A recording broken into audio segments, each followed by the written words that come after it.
So apparently there's a major announcement about Bin Laden.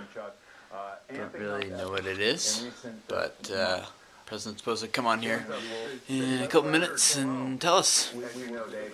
I always assumed that like the U.S. knew where he was. They just couldn't, or would be kind of useless to take him out because like they had such a structure like in place that if he was gone, like someone else would just like replace him easily, and their whole network could continue. So I figured like they knew where he was, and they would just have to take out like him and a whole bunch of other people all like simultaneously at once to really kind of break their terrorist network and stuff. But maybe I'm wrong. That's just kind of what I assumed.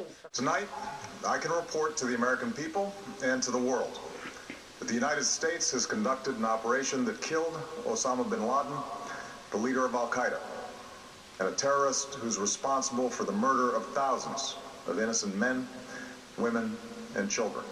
Well, the big announcement has been made, and I've just been watching my Twitter stream on TweetDeck, and I have my youth ministry, like, pastor dudes over here, and on the other side is where I got, like, YouTube people, different columns, and the, all the people, like, on the pastor side, they're just arguing about using Bible stuff to make whatever points they want to make, and, you know, I made my point. I'm moving over to YouTube because they're all like high-fiving and stuff.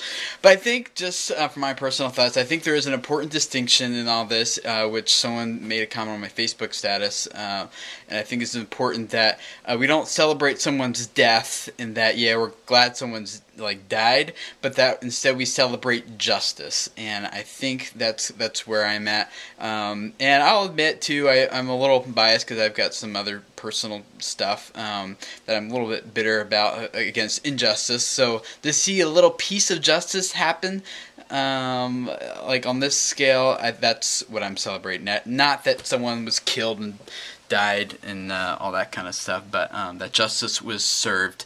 And appropriately so. And for any pastor dudes who watch this, you know, I think there's plenty of examples. I'm not going to get into the arguing. But my position is that I think there's countless of examples, especially in the Old Testament, of Israelites and Jews and people celebrating justice that came from the hand of God. When their enemies were killed or slain, massacred even, they celebrated at that justice that came from the hand of God.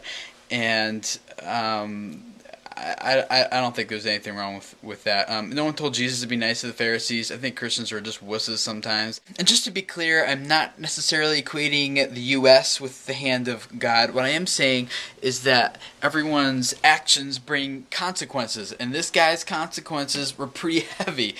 And if you don't like it, then you would have to say that you don't support the U.S. taking this guy out. Sometimes I think Christians would be so lovey-dovey, wussy, love everybody, don't hate everybody. And, you know, hate is, I'm not talking about hate. I'm just saying, like, it's okay to celebrate justice, and that's my position. Haters gonna hate, right? All us YouTubers know that. I'll keep the comments open on this video for now, but if you guys just start like ranting and raving and hating and if there's any like Christians who get on here who start embarrassing me by just like spewing Bible verses, I will close the comments. So keep it nice. Love to discuss this with you guys. I'm not closed-minded about this necessarily. I do want to have a discussion about it, but please keep it friendly. Don't embarrass me. Okay.